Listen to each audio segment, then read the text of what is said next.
तीन तरीके के मच्छर होते हैं जिससे अलग अलग बीमारी होती है। एडीज जैसे आपका कहते हैं डेंगू कराता है, एनोफिलिस मलेरिया कराता है, फिलिक्स जेई कराता है। इसी तरह आज जैसे कहते मलेरिया है तो वो एनोफिलिस से होता है। उसके बारे में अब डॉक्टर बता बताएंगे लक्षण क्या है। सारा मच्छर जैसे बताया 3 तरह के मच्छर है, डेंगू कराएगा, मलेरिया कराएगा और एक मलेरिया नहीं कराता। सारे मच्छरों का अलग अलग मच्छर है, सबका अलग अलग मच्छर क्या मलेरिया को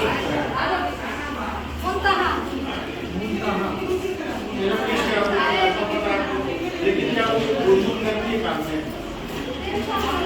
याद रखिएगा जो कान में गुनगुन करता है मच्छर, अगर आप किसी इंस्टाग्राम में या फिर आपके घर में हो तो नेक्स्ट मॉर्निंग आप चेक कीजिएगा अगर नाली हो।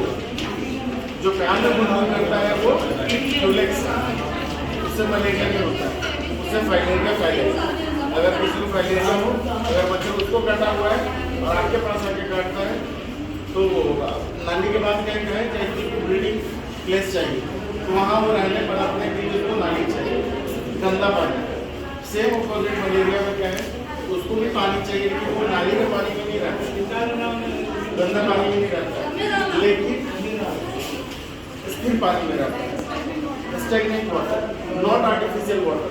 आर्टिफिशियल वाटर मतलब एकदम फ्रेश वाटर, जैसे कि अभी गर्मी में घड़ा यूज किए, गर्मी खत्म आप उधर उठा कर रखिए, साइड में कूलर उठा कर रखिए, तो वैसे पानी कलेक्शन होगा, उसमें एडीज होगा, डेंगू वाला मच्छर।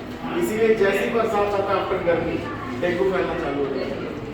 ठीक, और जो मलेरिया का है वो ठंड के टाइम में, उसके पहले नहीं, कोई कहेगा दिसंबर के महीने में या जनवरी में जब मलेरिया हो, वेरी फ्यू चांसेस, उसका एक पर्टिकुलर टाइम ड्यूरेशन है, अगस्त सितंबर से लेकर नवंबर तक में मलेरिया का होगा केस। ठीक है, मलेरिया समझ में आ गया। जो गुनगुनाता है मच्छर गंदगी, गंदा पानी, एकदम नाली वाला पानी है। ठीक है, जैसे बिहार के एरिया में देखिएगा, यहाँ पर नाली बहुत कम है, झारखंड में बहुत वनस्पति है ना, तो मेजर जो शहर हो, गंदा शहर, गंदा नाली होगा, ड्रेनेज, उसमें ट्यूलेक्स होगा।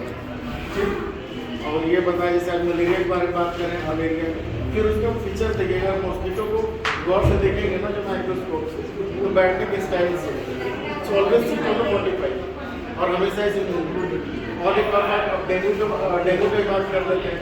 जो आर्टिफिशियल पानी में घुसा है पानी, वो काटता कब है, देखें सुबह शाम, जैसी शाम हुआ मच्छर मतलब जिसको आप कहते हैं ना पेड़ डूबना, एग्जैक्टली उसी समय में मच्छर एक्टिवेट होता है और मच्छर पैर में काटेगा, हाथ में काटेगा। या टीवी में प्रचार देखते हैं पर्दों के पीछे, पर्दे के पीछे या बेड के नीचे मलेरिया का मच्छर नहीं है, वहाँ है फ्यूलेक्स, क्योंकि उड़ता बहुत कम, फ्राइड में उसका बहुत कम है, ज़्यादा उड़ नहीं पाता, इसी जगह पर रहता है, हाथ पैर में काटता है। और सुबह से तब भोर में काटेगा या फिर शाम में काटेगा, अस्त के बाद। इसलिए कहा जाता है कि फुल स्लीव पहनिए, छोटा कपड़ा पहनिए, यही उड़ के काटेगा, काटते हैं वहाँ पर काटता है।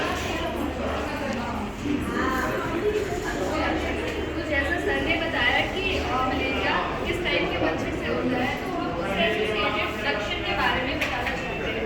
एकदम किसी एकदम तो भोंक दिया, एकदम छटपटा जाना के बाद कैसे हाथ चला जाता है, तो दैट इज द ये वाला एनोफिलिस भोंक कहता है। उसके बाद फिर हम लक्षण के बारे में बात करेंगे। तो मलेरिया के क्या लक्षण हो सकते हैं? सबसे पहले तेज बुखार आना, और बुखार का भी एक स्पेसिफिक टाइप होता है, जैसे वो बुखार कुछ दिन रहते आता है, उसको इंटरमीडिएट फीवर कहते हैं, 3 दिन उसके बाद फिर गैप होता है, फिर 3 दिन होता है, ऐसा करके बुखार आता है। और बुखार के साथ होता है, ठंडा लगता है, शिवरिंग होता है, और काफ़ी ज़्यादा ठंडा लगता है, और उसके बाद फिर हमेशा थकान होता है, और सर पेट दिमाग सीसिया में दर्द होता है, और उसके साथ साथ उल्टे हो सकते हैं, दस्त वाली प्रॉब्लम हो सकती है, और काफ़ी थकान हो सकता है। तो ये सारे मलेरिया के सिम्टम्स हैं। अगर ऐसा कोई लक्षण देखने को मिल रहा है तो आप प्लीज़ जो भी आसपास के डॉक्टर हैं उनसे कॉन्टैक्ट करें।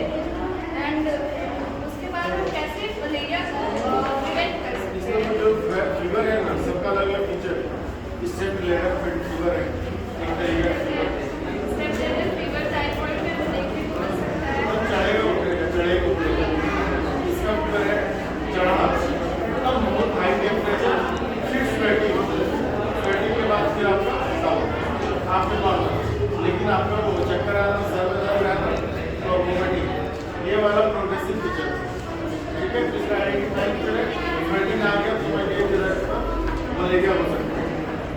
तो मलेरिया से कैसे बचाव करेंगे? जहाँ भी हम अपने आसपास अपने घर के बाहर स्टैंडिंग वाटर देखते हैं, पानी का जमा हुआ देखते हैं, हमें उससे उसको साफ करने का कोशिश करना है। और अगर हम ये नहीं कर पा रहे तो हम अपने आप को ये कोशिश करेंगे कि अपने आप को बचाव में रखें, अपने आप को कवर करने के लिए हम बहुत सी टेप्स का यूज है, मच्छरदानी का यूज करना है